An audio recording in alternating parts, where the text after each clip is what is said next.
When she tore it apart, she thought it was over. She was wrong, because some gifts don't disappear when you destroy them. They wait, they watch, and when the time comes, they rise in ways no one can silence. This is the story of a girl whose destiny refused to die, no matter how many times it was buried. And what happened next shook an entire village to its core. In a small village in southeastern Nigeria, there lived a girl named Adaeze. She was 16, quiet, and spent most of her time in the back of her auntie's compound, away from the noise of the market and the chatter of her cousins. Her parents had died in a car accident when she was 9, and since then she had lived with her father's older sister, a woman named Aunty. Aunty had 3 children of her own, 2 boys and a girl named Chioma, who was Adaeze's age. The house was crowded, the meals were small, and Adaeze knew without being told that she was not considered family, not really. She was a burden, a responsibility, a mouth to feed.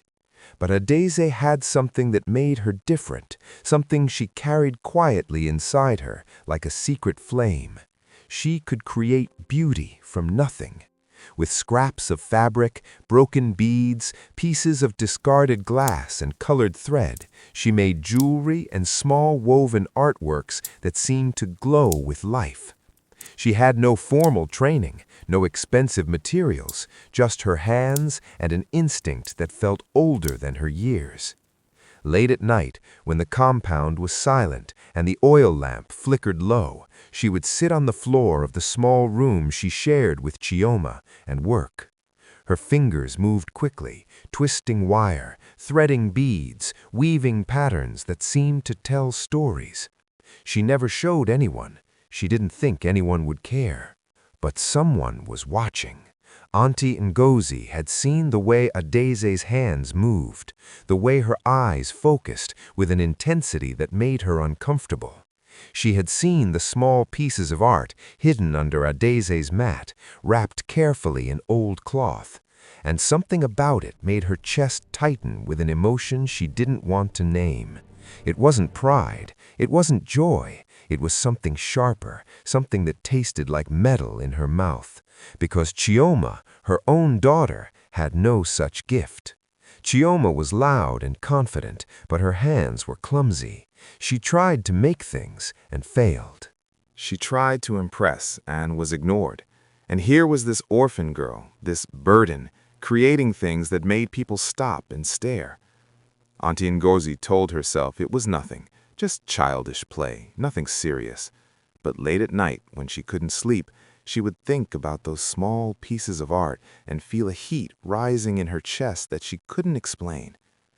One afternoon, Adaeze was working on a necklace made of tiny glass beads and cowrie shells, something delicate and intricate, when Aunty walked in. Adaeze looked up, startled, and tried to hide her work, but it was too late. Aunty snatched it from her hands, held it up to the light, and then tossed it onto the floor.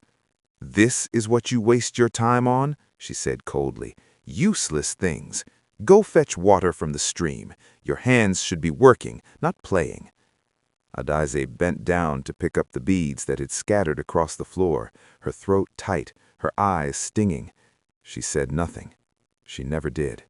The months that followed were hard. Aunty found reasons to keep Adaeze busy, sending her to the market, making her sweep the compound 3 times a day, waking her before dawn to start the fire. Chioma watched with a smirk, enjoying the way her mother treated Adaeze like a servant. And Adaeze stopped creating. She had no time, no energy, no space. Her hands, once so full of life, now only carried buckets and brooms. But then, something happened that changed everything. At school, there was an art teacher named Mr. Okafor, a kind man with gray hair and eyes that seemed to see more than most people. He had noticed Adaeze's drawings in her notebook, small sketches in the margins, and one day, after class, he stopped her. "You have a gift," he said quietly. "Don't let anyone take that from you." Adaeze stared at him, unsure of what to say. No one had ever said anything like that to her before.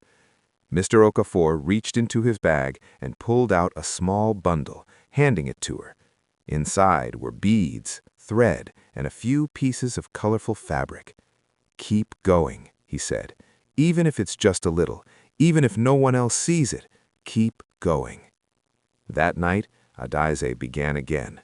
She worked in secret, hiding her materials under her mat, creating only when Aunty Ngozi was asleep. Her hands remembered what to do. The patterns came back to her like old friends. And slowly, piece by piece, she built something extraordinary. Before we dive deeper, let us know in the comments where you're watching from. We'd love to hear from you. And if you're new here, click on the subscribe button so you never miss any of our upcoming videos. News spread through the village that the annual cultural festival was coming, a celebration hosted by the local king and attended by people from surrounding towns. Every year there was a competition for young artisans, and the winner would receive a generous prize and the honor of having their work displayed in the king's palace. Chioma was excited. Aunty Ngozi was even more excited. She spent weeks preparing, buying materials for Chioma, coaching her, telling everyone in the village that her daughter was going to win. Chioma strutted around the compound, bragging about what she would make, how impressed everyone would be. Adaeze said nothing. She worked quietly at night, finishing a piece that felt different from anything she had made before. It was a wall hanging, woven with beads, shells, fabric, and glass, depicting a woman rising from the earth, her arms outstretched toward the sky. It was pain and hope woven together. It was her story. She didn't plan to enter the competition. She didn't think she was allowed. But Mr. Okafor had other ideas. He came to the house one evening and spoke to Aunty Ngozi, asking permission to take Adaeze to the festival to help with preparations. Aunty Ngozi agreed, assuming Adaeze would just be carrying things. She had no idea what Mr. Okafor had planned. The morning of the festival, Aunty Ngozi woke Adaeze before dawn and sent her to the next village to buy palm oil, a journey that would take hours. "Don't come back until you have it," she said sharply. "We need it for the soup tonight." Adaeze's heart sank. She knew what this meant. She would miss the festival. She would miss everything. She walked slowly down the dirt road, the sun rising hot and angry above her, tears streaming down her face. She had worked so hard. She had believed, just for a moment, that something good might happen. And now it was over. But then she stopped. She stood in the middle of the road, breathing hard, and made a decision. She turned around and ran. She ran back toward the village, her feet pounding the dust, her breath coming in gasps. She didn't care what Aunty Ngozi would do. She didn't care if she got punished. She had to see it. She had to know. When she arrived at the festival grounds, breathless and covered in dust, the competition was already underway. Tables were set up in rows, each one displaying the work of a young artisan. The crowd was thick, moving slowly from table to table, murmuring and pointing. And then Adaeze saw it, her artwork, displayed on a table near the center. Mr. Okafor had entered it for her. She froze, her heart hammering in her chest. People were gathering around it, staring, whispering. She saw the king's wives, dressed in their finest wrappers, leaning in close, their faces full of wonder.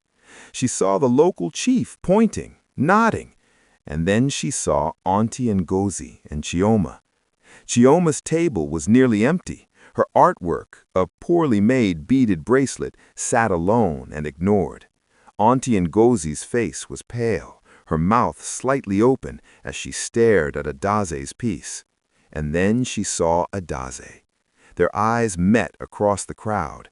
For a moment, neither of them moved, and then Aunty Ngozi's expression twisted into something cold and dangerous. The announcement came an hour later.